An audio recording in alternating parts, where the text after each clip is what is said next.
네, 안녕하십니까? 반갑습니다.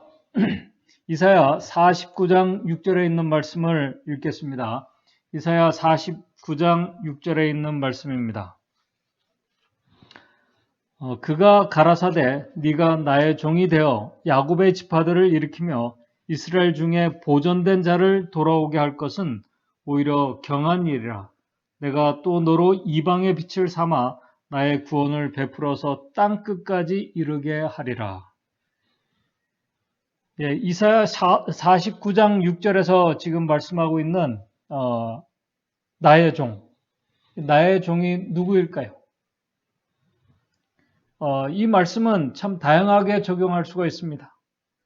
어떤 자들은 이 나의 종을 이사야 44장 26절부터 이사야 45장 1절에 나와 있는 예루살렘 중건령을 내리고 이스라엘 백성들을 포로된 이스라엘 백성들을 고국으로 돌려보낸 고레스 왕이라고 이렇게 말하는 자들도 있습니다.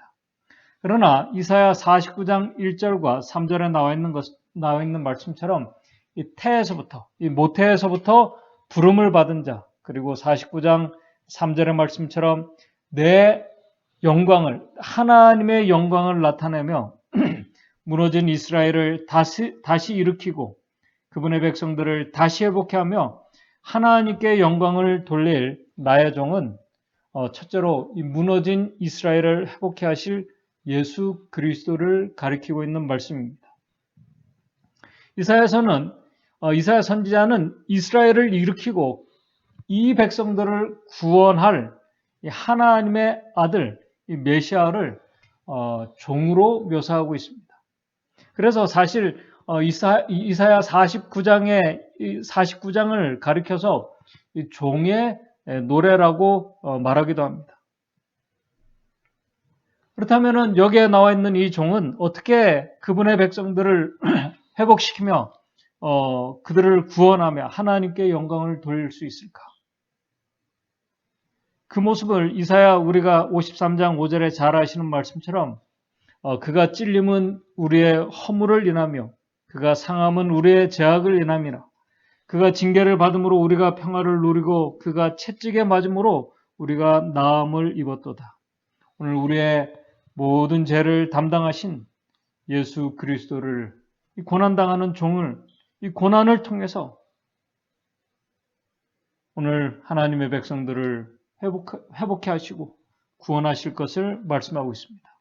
바로 이 모습을 이사야 49장 6절 다음 절인 7절에 이렇게 말씀을 하고 있습니다. 이스라엘의 구속자, 이스라엘의 거룩한 자이신 여호와께서 사람에게 멸시를 당하는 자, 백성에게 미움을 받는 자, 관원들에게 종이 된 자에게 이같이 이르시되 너를 보고 요랑이 일어서며 방백들이 경배하리니. 이제 머지않아 때가 되면은 세상의 통치자들도 바로 이 종에게 무릎을 꿇고 경배하게 될 것을 말씀하고 있습니다. 왜 그 종에게 경배할까? 이는 뭐냐면은 49장 7절 계속 말씀합니다. 이는 너를 택하신 바 신실한 나 여호와 이스라엘의 거룩한 자이시기 때문에 그렇습니다. 바로 이 나의 종은 첫 번째로 예수 그리스도를 가리키고 있습니다. 그리고 다음으로 두 번째 이 종은 육적인 이스라엘에게 적용할 수가 있습니다. 그러나 잘 아시는 것처럼 육적 이스라엘 백성들은 이 야곱의 지파를 다시 일으키고 하나님의 영광을 이방에게 환하게 드러내지 못하고 그들에게 맡겨주신 이 사명을 그들이 실패했습니다. 그러므로 이 말씀은 이제 육적인 이스라엘이 아니라 이제 영적 이스라엘 백성들, 참 그리스도인들, 더 적게는 이제 이 부르심을 받은 우리 재림 성도들에게 적용할 수가 있습니다. 그렇다면 영적 이스라엘 백성들은 어떻게 이 무너진 수많은 백성들, 무너져가고 있는 많은 사람들을 다시 일으키고 그들을 구원에 이르게 하며 하나님께 영광을 돌릴 수 있을까? 오늘 이 짧은 시간 바로 우리 이사야서에 나와 있는 나와 있는 말씀처럼 무너진 데를 수보하고 또 죄로 넘어져가는 많은 사람들을 다시 일으키고 그들을 온전히 회복하고 구원하실 바로 종, 이 예수 그리스도를 이 세상에 분명하게 또 온전히 드러내야 할 사명을 받은 우리 재림 성도들에게 주신 기별들을 잠시 증언의 말씀을 통해서 살펴보면서 우리가 어떤 마음으로 이 새해를 한 해를 마무리하면서 다가오는 새해를 준비하고 예수 그리스도의 오심의 이 사명을 우리가 감당해야 할지를 어떤 마음으로 우리가 감당해야 할지를 같이 생각해 보는 시간을 갖도록 하겠습니다. 시대소망 27쪽은 이렇게 말씀을 하고 있습니다. 하나님께서는 일찍이 이스라엘을 택하셨다. 하나님께서는 당신의 율법 또한 구주를 알려주는 표상과 예언의 지식을 인류 가운데 보존하도록 육적 이스라엘 백성들을 부르셨다는 것입니다. 그는 그들이 세상에서 구원의 셈이 되기를 원하셨다. 마치 아브라함이 머물렀던 땅에서 요셉이 또 애굽에서 다니엘이 바벨론의 궁전에서 있었던 것처럼 히브리 백성들도 열방 가운데 있어야 할 것이었다. 그들은 사람들에게 하나님을 드러내야 할 것이었다. 하나님께서 이 아브라함을 부르실 때 이 아브라함을 이 복의 통로가 되게 하셨습니다. 이 아브라함뿐만 아니라 아브라함의 자손들, 후손들도 복의 통로가 되도록 하셨습니다. 이 복의 근원이 되게 했다는 말은 바로 이 복의 통로가 되게 하셨다는 말씀입니다. 바로 이 사명이 바로 육적 이스라엘 백성들에게 주어졌는데 그들이 실패했다는 것입니다. 이제 이 사명이 육적 이스라엘을 넘어서서 이제 영적 이스라엘 백성들인 오늘 저와 여러분들에게 주어졌습니다. 사실 육적 이스라엘 백성들은 이 말씀을 그들이 알고 있었습니다. 그들이 매일 드리는 제사와 그들이 매일 드리는 이 예식과 이 모든 것을 통해서 그들이 잡는 이 어린 양, 이 흠없는 어린 양을 그들이 참 죄 없는 양을 그들이 피를 흘리면서 잡으면서 이것이 바로 누구를 나타내고 있는지 머지않아 인류의 죄를 감당하실 이 고난받는 종을 예수 그리스도를 나타내고 있음을 그들이 끝을 잡으면서 그들이 생각하고 또 그분을 드러내야 할 그리고 그 메시아가 오셨을 때 그분을 영접하고 준비케 하는 그 사명을 그들이 온전히 감당해야 했습니다. 그것이 하나님께서 이스라엘 백성들을 향한 뜻이었습니다. 그러나 이스라엘 백성들은 안타깝게도 그들에게 주어진 이 사명에 실패했습니다. 왜 실패했을까요? 오늘 이 이유를 영적 이스라엘 백성들인 저와 여러분들이 아는 것이 참으로 중요합니다. 왜냐하면 우리 증언의 말씀에는 이 영적인 이스라엘 백성들이 참 안타깝지만은 육적 이스라엘 백성들의 전철을 닮아가고 있다고 말씀하고 있기 때문에 그렇습니다.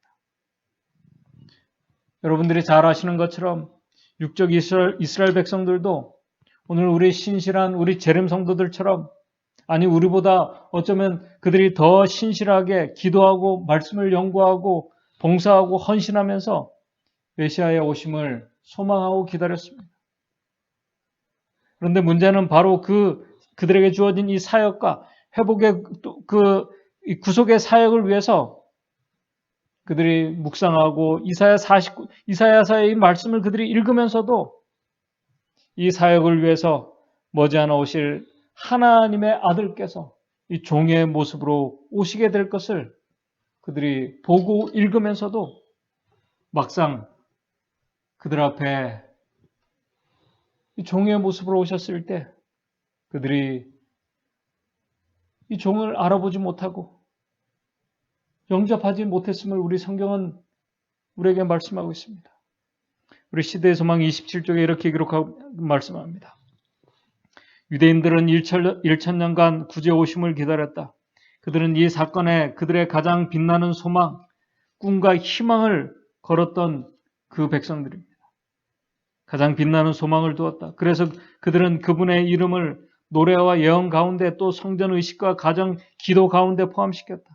오늘 우리도 그렇게 매주 반복되는 이 예배와 예식을 통해서 우리가 예수 그리스도의 재림과 오심을 우리가 기다린다고 하며 우리가 그분을 찬미하고 우리가 있음에도 불구하고 우리 계속해서 이렇게 말합니다.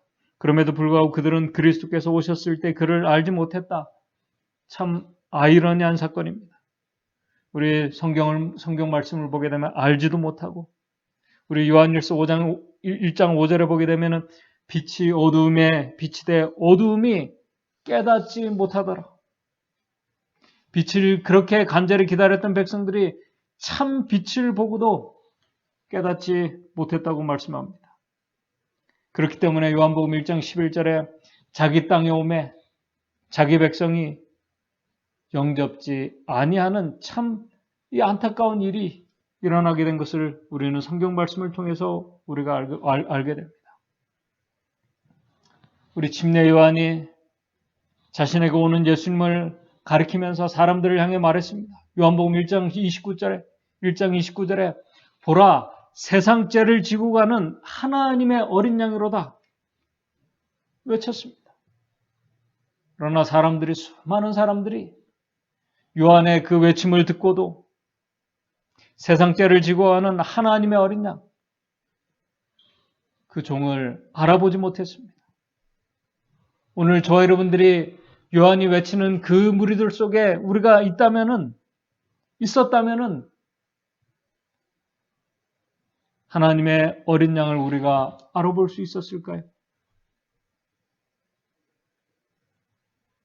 수많은 사람들이 요한의 그 기별을 듣고도 요한이 가리킨 예수 그리스도를 보고도 바로 그들 눈앞에 보고도 그들이 전혀 알아보지 못했습니다. 고난받으실 종에 대한 이사야의 말씀을 읽고 알고 있음에도 고난받는 종을 보면서 그들은 당연히 이 예수 그리스도가 고난받아야 할 자로 그들이 여겼습니다. 그래서 그분을 멸시하고 조롱했습니다.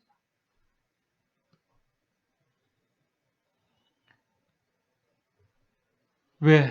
하나님의 백성들이 이 사명을 그들에게 맡긴 이 백성들이 이사야 49장의 말씀을 잘 알고 있는 이 백성들이 왜 그렇게 했는가? 또 자신들에게 맡겨진 그 사명과 하나님의 계획을 그들이 왜 잊어버리고 잘못된 이 소망 가운데서 여전히 메시아의 오심을 기다리게 되었는가? 그 이유를 우리 시대의 소망은 계속해서 이렇게 말씀합니다. 28쪽입니다. 그러나 이스라엘 백성들은 현세적 위대함에 그들의 소망을 고착시켰다. 이 현세적 위대함이라는 것, 현세적인 것에 그들의 소망을 이렇게 그들이 고착시켰다는 이 말씀은 그냥 어떤 세속화되었다는 세속적인 목적만 두었다는 그 말씀만이 아닙니다. 그 이상의 말씀을 지금 말씀하고 있는 것입니다. 그들은 가나안 땅에 들어가던 때부터 하나님의 계명을 떠나 이방 사람의 풍습을 쫓았다. 하나님께서 당신의 선지자들을 통해 그들에게 경고를 보내셨으나 소용이 없었다. 그들은 이방의 압제로 징계를 받았으나 그들이 이제 포로로 잡혀갑니다. 선지자의 말씀을 계속 듣고도 포로로 잡혀갔어요. 그리고 그랬음에도 불구하고 그것도 무익하였다. 그리고 이스라엘 역사를 보게 되면은 수많은 선지자들이 보내지고 또 수많은 왕들이 있었음에도 불구하고 또 선한 왕을 통해서 개혁이 일어났음을 우리가 알고 있습니다. 근데 우리 증언의 말씀은 이렇게 말합니다. 개혁이 있을 때마다 분명히 개혁이 있었습니다. 개혁이 있을 때마다 그런데 보다 더 큰 배도가 그 뒤를 따랐다고 이렇게 기록하고 있습니다.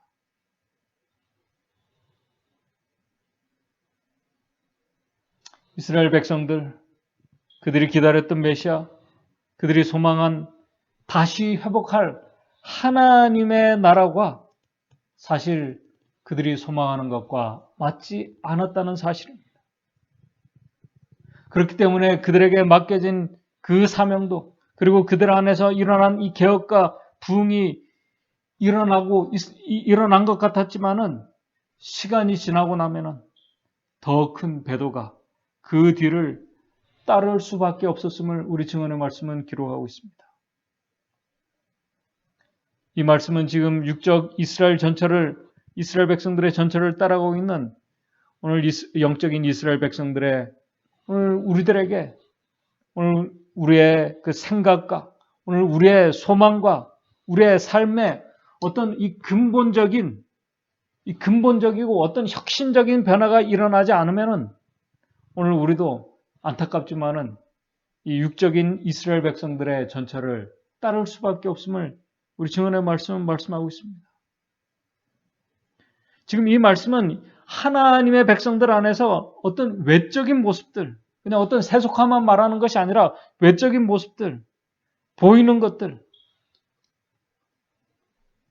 우리에게 맡겨진 어떤 사망에 대한 어떤 방법적인 어떤 변화를 말씀하고 있는 것이 아닙니다.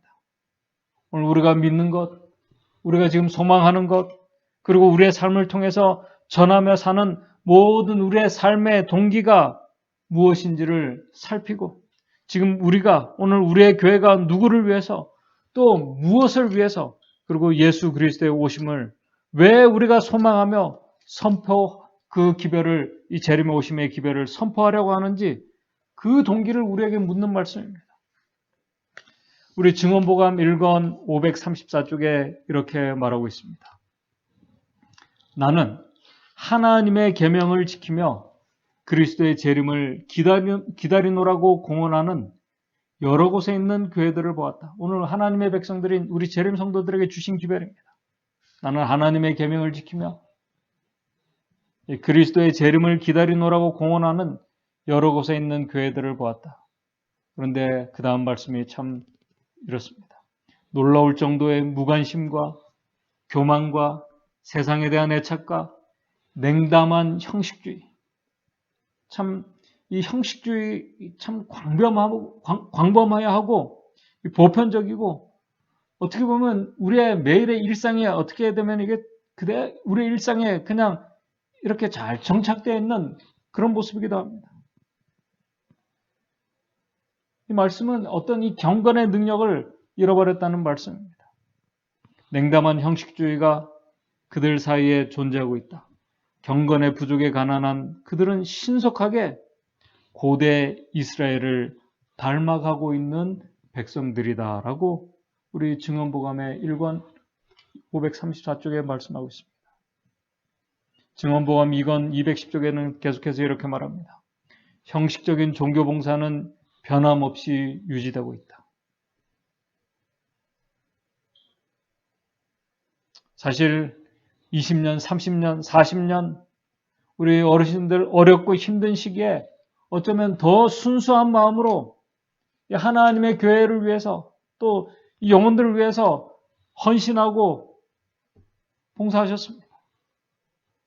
그러나 오늘 이 말씀 속에서 더 중요한 것은 오늘 우리가 과거에 또 아니면 지금 우리가 얼마나 더 순수하고 열심히 봉사하고 헌신했는가가 중요한 것이 아니라 그 다음 말씀에 우리 증언보감 210쪽에 있는 말씀을 이렇게 말씀합니다.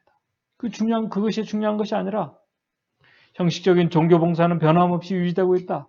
그러나 예수님을 사랑하는 마음은 어디에 있는가? 사랑하는 마음이 어디 있는가? 하나님의 백성들, 우리 재림 성도들에게 묻고 있는 말씀입니다. 예수님을 믿고 사랑한다고 하며 주의 오심을 기다린다고 하는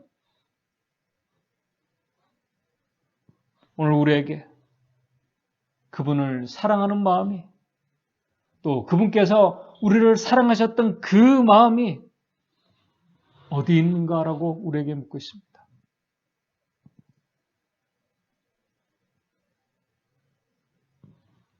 우리 복음전도 190쪽에 이렇게 그래서 말씀합니다. 우리의 편견과 완고한 사상의 장벽을 무너뜨리기 위하여 우리의 모든 기별 가운데 그리스도의 사랑에 대한 문제가 그 일부를 차지해야 한다. 예수님께서 그들을 얼마나 깊이 사랑하시며 오늘 우리가 이 사랑의 깊이를 저도 잘 모릅니다. 말은 하고 있지만은 하나님께서 우리를 얼마나 사랑하셨는지 그 사랑의 깊이를 얼마나 깊이 사랑하시며 당신의 사랑에 대하여 인류에게 주신 증거들이 무엇임을 그들에게 알려주라. 우리가 먼저 이 사랑을 알아야 합니다. 이 사랑의 마음을 우리가 받아야 합니다. 십자가에서 돌아가신 그리스도의 죽음으로써 하나님께서 인류에게 나타나신 그 사랑에 비길 수 있는 것이 무엇이 있는가? 10년 가운데 예수님의 사랑이 가득 찰 때 오늘 이 사랑이 오늘 하나님의 백성들에게 이 사랑이 잊어버렸기 때문에 하나님을 사랑하고 이웃을 사랑하는 이 예수 그리스도의 이 마음, 사랑의 마음이 잊어버렸기 때문에 형식적인 이 종교 예식이 팽만해 있다고 말씀하고 있습니다. 그러나 우리 마음속에 10년 가운데 예수의 사랑이 가득 찰 때 그것들을 사람들에게 증거하지 않을 수 없으며 그 사랑은 사람들의 마음에 깊은 감동을 줄 것이다. 우리를 움직이게 하고 우리를 이 열심 있게 하는 이 동기, 이 힘이 바로 예수 그리스도의 그 사랑의 힘에서 그분의 이 사랑의 마음에서 이 마음을 우리가 가질 때 이 힘이, 이 동기가 우리를 통해서 나타나게 된다는 사실입니다.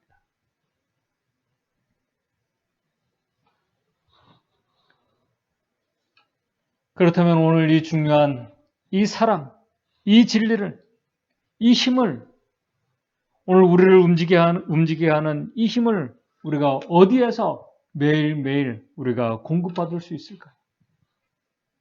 그 유일한 방법은 우리 요한복음 1장 29절 요한의 외침처럼 오늘 저와 여러분들이 세상 죄를 지고 가는 하나님의 어린 양을 우리가 매일 바라보고 묵상하며 살아갈 때에만 이 힘을 우리가 매일 얻을 수 있다는 사실입니다. 바로 세상 죄를 지고 가는 어린 양을 우리가 바라보고 그분을 묵상하고 있을 때에만 오늘 우리는 우리의 신앙의 목적과 이유와 오늘 우리에게 맡겨지신 이 사명의 이유를 우리가 분명히 인식하고 우리가 이 일을 행동으로 옮길 수 있는 힘을 얻게 된다는 사실입니다.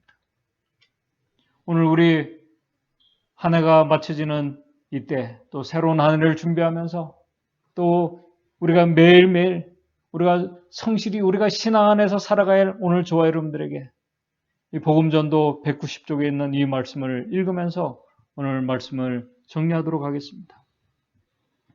죄의 속죄물로서 돌아가신 그리스도의 희생이야말로 모든 다른 진리들을 내포하고 있는 중대한 진리이다. 창세기로부터 요한계시록에 이르기까지 성경의 모든 진리들을 바르게 이해하고 충분히 인식하기 위해서는 우리가 성경에 흐르고 있는 모든 이 진리들을 우리가 바르게 이해하고 충분히 인식하기 위해서는 갈바리의 십자가로부터 흘러나오는 빛을 통해서 연구하지 않으면 안 된다. 나는 그대들에게 이 위대하고 장엄한 기념빛, 곧 자비와 중생과 구원과 대속을 나타내는 십자가에 달리신 하나님의 아들을 제시하고 싶다라고 이렇게 말씀하고 있습니다. 바로 세상 죄를 지신 하나님의 어린 양, 고난받으신 이 고난의 종 예수 그리스도를 우리가 바라볼 때 하나님의 사랑이 우리를 향한 사랑이 얼마나 크고 위대한지 또 얼마나 깊은지 우리가 다 알 수 없지만 그 사랑을 우리가 깨닫고 볼 때에만, 그리고 그것을 바라보면서 우리에게 주시는 이 신비한 그리스도의 마음을, 그 사랑의 마음을 우리가 받게 될 때, 오늘 우리는 영적인 힘을 얻고 오늘 우리에게 주신 이 귀한 사명의 목적과 이유를 우리가 분명히 인식하면서 우리에게 주신 사명에 우리가 성실하고, 또 우리가 성실할 뿐만 아니라 우리의 말과 우리의 삶을 통해서 우리의 신앙의 중심이신 이 어린 양을, 또 우리를 통해서 많은 사람들이 이 어린 양을 바라보면서 이 어린 양을 통해서 그들의 삶이 회복되고 또 그들이 구원을 얻는 이 놀라운 역사가, 오늘 어린 양이신 예수 그리스도를 우리가 바라보고 그분을 드러냄으로 인해서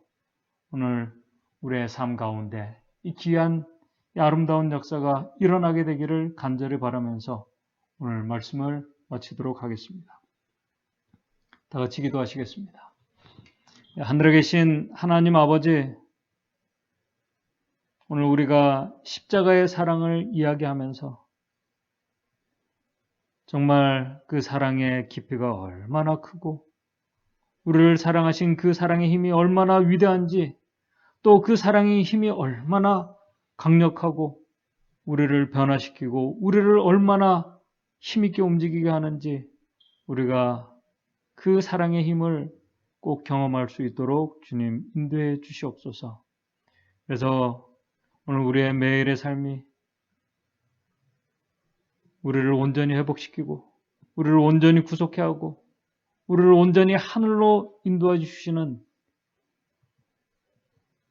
이 십자가에 달리신 어린 양 예수 그리스도의 그 사랑과 은혜를 우리가 깊이 묵상하고 우리가 조금이라도 깨닫고 느끼면서 이 위대한 이 진리, 이 강력한 영적인 힘을 주는 이 힘을 우리가 매일매일 어린 양 앞에서 우리가 공급받고 그 어린 양을 우리의 가족과 우리의 형제들에게 나누어줄 수 있는 복의 통로들이 오늘 우리 믿음의 성도들이 될 수 있도록 주님 인도해 주시옵소서.